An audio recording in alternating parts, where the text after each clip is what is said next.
What's up, everybody? Welcome back to AAB TV.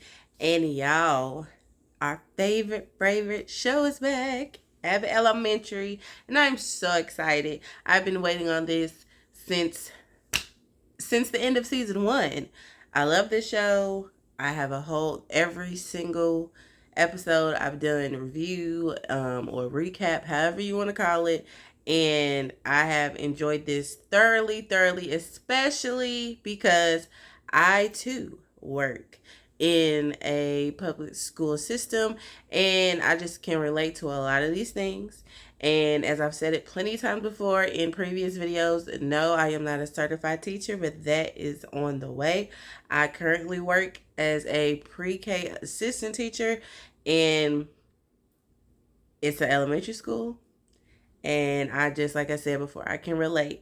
And I don't know about y'all, but I am extremely excited because we have Shirley Ralph and we have Quinta Brunson, who both have won Emmys as of now. And I'm just excited. So let's clap it up. It's very well deserved. And y'all, are y'all happy it's back? If y'all as happy as I am, let's get into the Abbott Elementary Season 2 recap and review. All right, so this episode is episode 1, and it was called Development Day. So the first part of the the opener was, of course, our lovely Janine Teagues, who is a teacher at Abbott Elementary, and we hear her or we see her riding in the car, explaining to us about how her summer went. As you all know, at the end of episode, I think it was episode 10, or 11, however many it was, y'all go back and look. At the end of season 1, she broke up with her longtime boyfriend Tariq, and she told us about that and how, breakups can be very hard, but she's handling it, and she's there's the new and improved Janine. She's just ready for the school year. She's excited to start out. She's got things under her sleeve that she wants to implement and do to just make the new year different than it was last year. And they also show how when she pulls up to the school, of course, our girl, Principal Ava, got a whole lot of things going on in the parking lot, and she's like, well, yeah, like what's going on? Like it's development day, like we have things we need to do, Ava, like what's going on? And she's like, I'm doing this because I'm trying to raise money for the school. Everything that Ava does is always something about she's trying to raise money for the school, right? And so we see that dynamic is still going strong. It's like a love-hate relationship from Ava to Janine, and Janine is just like, our principal is our principal. Like what she's always doing the most. She's always extra. She's always doing something. Ava's gonna be Ava. And so we see the custodian, we see Melissa, we see Jacob, we see Barbara, we see Greg, we see all of our faves, and everybody's kind of just like catching up and telling us everything that they've been doing during the summer break. And Melissa said that she spent the whole entire summer with the vending machine guy who she was interested in the first season, which I was like, okay. Then we had Jacob, who spent some time in Peru learning sign language, and he's excited to implement those things for the new school year. Greg has just been Greg, just getting prepared and getting ready as a full-time teacher now, because last season you all know that he was a substitute and decided by the end of the season that he would take on the full-time job, even though what he was really going for was a principal job, but that's neither here nor there. But a lot of the things that I kept hearing in the things that the teachers were talking about was that this year is going to be different. This year is going to be different. And I was just like, dang, that just reminds me of when school started here. And everything that I said, it's going to be different. It's going to be different. And boy, oh boy, is it different. It's challenging, as always, but it is very different. We learned that the grant money that Barbara and Ava both won they used or should I say, Barbara used to go on a little trip. And then she also used some of it to get a ramp built for a student that she is going to be getting this school semester that is riding in a wheelchair or has uses a wheelchair, sorry. And she's also waiting to hear from the public school system about getting a desk that will be able to um, accommodate this student who is in the wheelchair. But again, she's like not hearing from it. She's not getting any updates about it. They're giving her the runaround about it, and she's on the phone and she's trying to figure out like, who am I talking to? Am I getting through with somebody? And we see that as she's talking to Greg, just about a lot of different things within the school system. He's like, the curriculum this, the curriculum that, like, how do they expect us to do this? How do they expect us to do that? And him, again, not first year teacher, but as a full-time teacher, realizing this heavy load that he is getting is becoming overwhelming. And Barbara, as this, teacher who's been teaching for years and years and years, just like, you get what you get, you don't have a fit, you just learn, you just keep it moving. Like, don't even let that stress you. Like I said, meantime, she's still trying to get a hold of somebody to let her know what's going on with this desk. And they go into an assembly, as teachers often do, the first few days before school starts, or in other cities and states, it might be a whole week, I don't know. But we do have those development days, those training days where we go over policies and protocols and, student lists and getting things prepared in the classroom, just like a prep day, as Janine was saying. And, they talked about a mixer that Janine had put together or is planning to put together for all the teachers to, like, kind of share some wisdom with the first year teachers, or share some hope and some encouragement to get the good vibes and the good energy going, because we all know that Janine is a positive Pam, so to speak. Like, she wants to be happy, she wants to help, she wants everybody to feel super super excited and ready for the new year. And everybody else is kind of looking at her like, yeah, girl, all right. And one other thing that I noticed is when Barbara was talking to Greg and she was on hold with someone, like a helpline or whatever, about this daggone desk, the scene cuts to the janitor in the closet with the headset on, and it ends up being his phone number. And I felt like, to me, maybe because I do work again in the school system, I felt like that was kind of like not shade, but kind of like how people who are working in the school system have to do multiple jobs other than what they actually signed up for. So I kind of thought that was kind of like, that's kind of how I looked at it.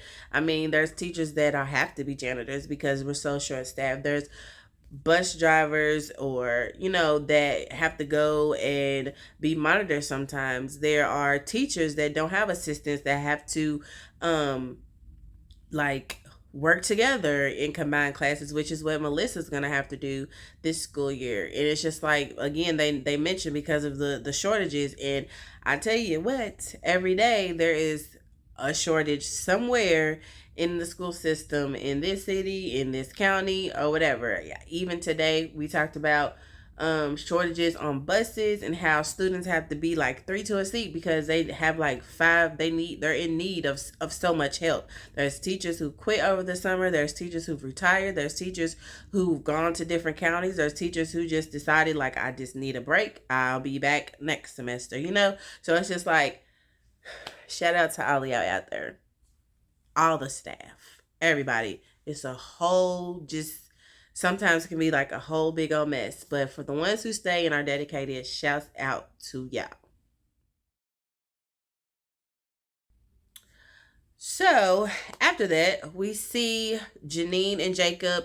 They're chopping it up in the classroom, and he's behind the desk and he looks to her computer because she gets a notification, which while she was in, like, talking to somebody else, her phone, I think in the assembly, her phone began to ring, and everybody was like, who is that? And she was just like, oh, it's nothing. And so he kind of pushed it to the left. And then when she gets to the classroom with Jacob, he sees the notification, he asks her a question, and she's not concerned about it. She's just like, oh, it's nothing, don't worry about it. But he becomes very, very, very, very concerned. And so then it switches over to the other classroom where Barbara walks in on Greg, and he's again overwhelmed with all this curriculum and all these plans and things that the board just expects of them and wants them to do. When he's trying to figure out, like, to the very last detail how to get it done. Y'all should have seen.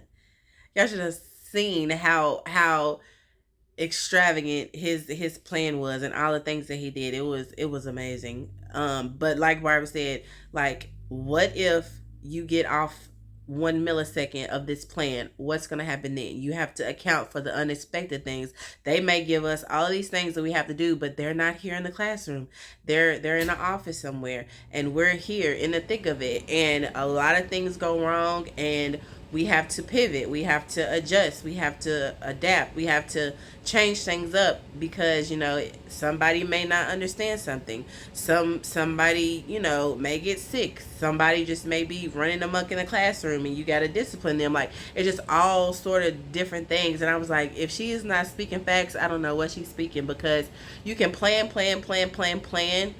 but things are happening every day. Things change every second, and you have to be able to come out of that, like, strict timeline and be able and be willing to switch it up, because if not, you're going to find yourself overwhelmed, tired, just broke down and confused because your stuff ain't working the way it goes. Like, I'm telling y'all, teaching is not for the weak, but it is such a joy.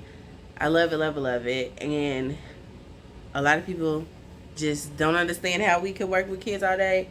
But it, like I've said plenty of times before, and maybe in the other videos of last season, it don't even feel like work when I go. So that's how I know that I love it. And again, another reason why I love the show so much, because it is so relatable, and it just shines a light on the public school system and the help that we get, the help that we don't get. Especially for underprivileged schools, which I feel like one that I work at is one. I'm just going to throw that out there. But it is what it is. So Jacob finds out something that's going on with Janine, which, again, like I said, she's trying to push it aside and be like, I'm not concerned about it. I'm fine. And all the while, he's like, this is my girl. Like, I got to tell somebody. So, of course, he goes and he tells the other teachers, and they come running and are trying to figure out if she's okay. And she keeps telling them, I'm okay, I'm okay, I'm okay. But we all know that she's really not. Alright, y'all, so we get to the mixer that Janine has thrown. Everybody seems to be like, yay, we're here. It's going great. So again, Greg just comes out flat out, asks Janine, like, hey, is this what's going on with you? And she's just like, well, dang, like, ease up on the question before you just come at me that way, bruh. But she ended up, again, reassuring him that everything was fine. She even decides to ask him about him and Taylor's relationship and how that was going. And if y'all don't remember, Taylor is Barbara's daughter that we saw in season 1, and her and Greg hit it off. Even though Janine and Greg always flirt, even though they always, like, seem to have some type of, like, feelings for each other, I still have high hopes. Like, I feel like they would be so cute together, and they just, like, it's just like they're there, but they just don't want to admit it. I don't know, but he asked her, is she seeing anybody? She's like, nope, just off my breakup. I ain't trying to do none of that. I'm not trying to bring any of my real life issues into to work. I'm trying to come in. I'm trying to be a new, better version, a different Janine than I was last year, and everything is cool. So he's like, all right. In the meantime, while they're in the middle of their conversation, someone runs in, asks about a car. And they say, like, hey, you're getting a boot on your car. Lo and behold, it's Janine. So everybody runs outside. She's trying to, like, get the person to, take the boot off, and she's kind of, you can see that the meltdown is starting, and everybody's just like, she's like, I'll move the car, and she jumps in the car, tries to move it down the street, y'all, with the boot on it. I was like, my girl, she's going through it. Again, trying to stay positive. She was trying to explain, like, hey, like, those aren't my tickets, even though it's my car. I used to pay them for my ex, and we're not together anymore. And then he's like, well, ma'am, like, as everybody knows, it's your car, your tickets, your responsibility, no matter who is driving. And so she's like, oh my gosh. And she's like, I can't afford it. And then all these other things that's going on with her. And she's just like, I'm a teacher. And, I'm just used to things going a certain way and being a certain way. And I don't have Tariq there anymore. And it's all on me, and the pressure's on. And I'm trying to be an adult. I'm trying to be grown. I'm trying to handle my responsibilities. And everybody was just like looking at her like, okay, you finally broke. All this happy-go-lucky, I'm fine is starting to show up that it's not. And if you need help, basically, like, we're here to help you. And then, if that wasn't bad enough, the mascot that she scheduled to come for the first day for the kids, she done realized she done made a scheduling mistake and told him to come on the teacher's first day, not the student's first day. So then she feels even more like upset, and everybody's kind of just looking like, and she just looks depleted. And then it's just like, and like I said, I've been there, literally done that. I feel the feelings. Like I said, we don't make that much money. We low on the totem pole when it comes to them dollars, y'all. But somehow we make it work. By the grace of God, we get it done. And, we live to teach and work another day. And it just is what it is. So again, towards the end, after all of this chaos or whatever that is going on, Janine is just basically like, she just try to stay strong. She's just sad. She's upset about the breakup. That's all she's ever known. That she just didn't want to bring, like I said, her real life issues to work. She wanted it to be, she wanted to be positive. She wanted to be, just happy. Like I said, go lucky. Even though, there are parts of her that are changed and strong, there are still parts of her that still need a little bit more healing, still need a little bit more work. And one of those things that has changed, that is a lot stronger, is like her demeanor and how she comes across to people. Like, I remember in a part of the episode where they were talking about the mixer and how they weren't really gonna come and all those other things. She was basically like getting with them like, well, y'all don't have no choice, it's mandatory, so y'all gonna be there whether y'all want to or not.